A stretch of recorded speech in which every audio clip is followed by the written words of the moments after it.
మహిళా సాధికారత అంటే ఈరోజు మొట్టమొదటిసారిగా ఏ అక్క చెల్లెమ్మైనా కూడా ధైర్యంగా బయటికి వెళ్ళొచ్చు.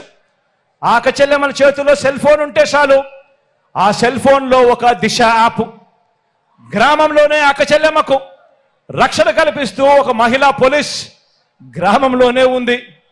ఆ అక్క చెల్లెమ్మలకి ఏ ఆపదొచ్చినా కూడా అలా ఫోన్ 5 సార్లు షేక్ చేసినా చాలు, వెంటనే 10 నిమిషాల్లోనే పోలీస్ సోదరుడు వచ్చి చెల్లెమ్మ ఏం జరిగింది అని చెప్పి తోడుగా నిలబడే పరిస్థితి ఉన్నది. ఎప్పుడు అనంటే ఈ 58 నెలల మీ బిడ్డ పాలనలోనే అని చెప్పి చెప్పడానికి గర్వపడతా ఉన్నాం.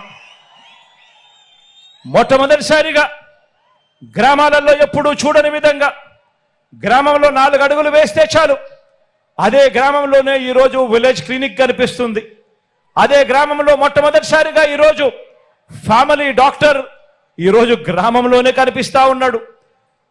ఆ ఫ్యామిలీ డాక్టర్ను చూసినప్పుడు కానీ, ఆ ఆరోగ్య సురక్ష చూసినప్పుడు కానీ, ఆ గ్రామంలో ఉన్న విలేజ్ క్లినిక్ను చూసినప్పుడు కానీ ఉచితంగా ప్రతి పేదవాడిని చేయి పట్టుకొని వాళ్ళందరూ కూడా ఉచితంగా మందులు ఇస్తూ టెస్టులు చేస్తూ ఆ పేదవాడికి అండగా నిలబడతా ఉన్నప్పుడు గుర్తుకొచ్చేది మీ జగన్ జరుగుతా ఉన్నది మన వైఎస్ఆర్ కాంగ్రెస్ పార్టీ ప్రభుత్వంలోనే అని చెప్పడానికి గర్వపడతా ఉన్నాను. ఈరోజు మొట్టమొదటిసారిగా ఎప్పుడు చూడని విధంగా ఈరోజు ప్రతి ఇంటిని జల్లడబడతా ఉన్నారు. ఏ గ్రామంలో కూడా ఆరోగ్య సురక్ష జరగని గ్రామం లేదు. ప్రతి ఇంటికి వెళ్తా ఉన్నారు, టెస్టులు ఉచితంగా చేస్తా ఉన్నారు, మందులు ఉచితంగా ఇస్తా ఉన్నారు. ఎక్కడికి వెళ్ళినా కూడా 108, 104 కొత్త అంబులెన్సులు కుయ్ కుయ్ కుయ్ అంటూ వినిపిస్తానే ఉన్నాయి. ఎక్కడ చూసినా కూడా ఆరోగ్యశ్రీ ఏకంగా 3300 ప్రొసీజర్లకు ఎగబాకిన పరిస్థితి. ఆరోగ్యశ్రీలో ఈరోజు వైద్యం ఏకంగా 25 లక్షల వరకు ఉచిత వైద్యానికి ఈరోజు ఎగబాకిన పరిస్థితి. ఎప్పుడు కూడా జరగని విధంగా ఆరోగ్య రంగంలో ప్రతి పేదవాడికి చెయ్యి పట్టుకొని నడిపిస్తా ఉన్న కార్యక్రమాలు జరుగుతూ ఉన్నాయి. ఆలోచన చేయమని అడుగుతా ఉన్నా. ఒక పేదవాడి గురించి నిజాయితీగా ఆలోచన చేసిన వాడు ఎవడైనా ఉన్నాడు అనంటే గతంలో ఒక 108 కానీ, ఒక 104 కానీ, ఒక ఆరోగ్యశ్రీ కానీ, రైతులకు ఉచిత విద్యుత్ కానీ, ఫీజు రీయింబర్స్మెంట్ కానీ, ఇలా అనేక పథకాలు తీసుకువచ్చింది గతంలో ఆ దివంగత నేత ప్రీతమ నాయకుడు రాజశేఖర రెడ్డి గారు. అయితే నాన్నగారు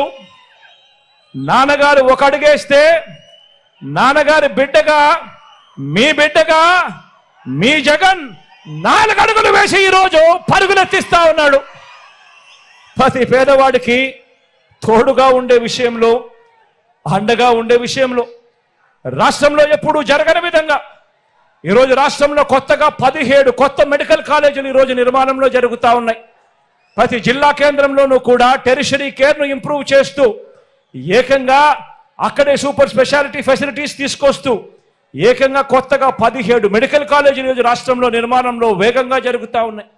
రాష్ట్రంలో కొత్తగా మరో 4 సీపోర్ట్స్ ఎప్పుడూ జరగని విధంగా ఏకంగా 16,000 కోట్ల రూపాయల పెట్టుబడితో ఈరోజు వేగంగా ఈరోజు కన్స్ట్రక్షన్ జరుగుతూ ఉంది. రాష్ట్రంలో ఎక్కడ జరగని విధంగా కొత్తగా 10 ఫిషింగ్ హార్బర్స్ ఈరోజు 3,800 కోట్ల రూపాయలతో పనులు జరుగుతూ ఉన్నాయి వేగంగా. మొట్టమొదటిసారిగా ఈరోజు ఎయిర్పోర్ట్ల గురించి ధ్యాస పెట్టాం. మొట్టమొదటిసారిగా ఈరోజు ఎయిర్పోర్ట్ల విస్తరణ మీద ధ్యాస పెట్టి ఈరోజు పూర్తి చేశాం. ఈరోజు పారిశ్రామిక కారిడార్లలో ఎప్పుడూ కూడా కని విని ఎనగని పారిశ్రామిక సంస్థలు. అంతెందుకు, ఇదే మన జిల్లాలోనే అటువైపున వెళ్ళి బద్వేల్లో వెళ్ళి చూస్తే ఎప్పుడైనా విన్నారా? బజాంకాస్ అనే పేరు ఎప్పుడైనా విన్నారా? ఈరోజు సెంచరీ ప్లైవుడ్ బజాంకాస్కి సంబంధించిన సంస్థ ఈరోజు ఇప్పటికే మన హయాంలోనే టెంకాయ కొట్టి ఫౌండేషన్ స్టోన్ వేశాం. ఫౌండేషన్ స్టోన్తో పాటు మొన్న వెళ్ళి ఏకంగా ఫ్యాక్టరీకి రిబ్బన్ కట్ చేసి ఇనాగ్రేట్ చేసి కూడా రావడం జరిగింది. రాష్ట్రంలో ఎప్పుడూ కూడా జరగని విధంగా, ఎప్పుడూ కూడా చూడని విధంగా ఈరోజు పెద్ద పెద్ద పారిశ్రామిక సంస్థలు ఈరోజు రాష్ట్రం వైపున క్యూ కడతా ఉన్నాయి అని అంటే అది ఈ 58 నెలల కాలంలోనే జరుగుతూ ఉంది. ఆలోచన చేయమని ప్రతి ఒక్కరిని కూడా అడుగుతా ఉన్నా, మీరే గమనించండి అని చెప్పి కూడా ప్రతి ఒక్కరిని కోరుతా ఉన్నా. ఈ 58 నెలల కాలంలో ఏకంగా మీ బిడ్డ ఎన్నిసార్లు బటన్ నొక్కాడో తెలుసా? పేదల కోసం, నా అక్క చెల్లెమ్మల కుటుంబాల సంతోషం కోసం, రాష్ట్రంలో కోవిడ్ మహమ్మారి ఉండి ఏకంగా రాష్ట్రంలో ఆదాయాలు 2 సంవత్సరాలు పూర్తిగా తగ్గిపోయినా కూడా ఎక్కడా మీ బిడ్డ సాకులు చెప్పలేదు. ఎక్కడా కూడా మీ అవసరాన్ని మీ బిడ్డ ఎప్పుడూ కూడా తక్కువ చేయలేదు. మీ అవసరమే రాష్ట్ర అవసరం కింద భావించి మీ బిడ్డ అడుగులు వేశాడు. ఈ 58 నెలల కాలంలో మీ బిడ్డ ఆ పేదవాళ్ళ కోసం, నా అక్క చెల్లెమ్మల కుటుంబాలలో సంతోషం కోసం మీ బిడ్డ ఏకంగా 130 సార్లు మీ బిడ్డ బటన్ నొక్కాడు.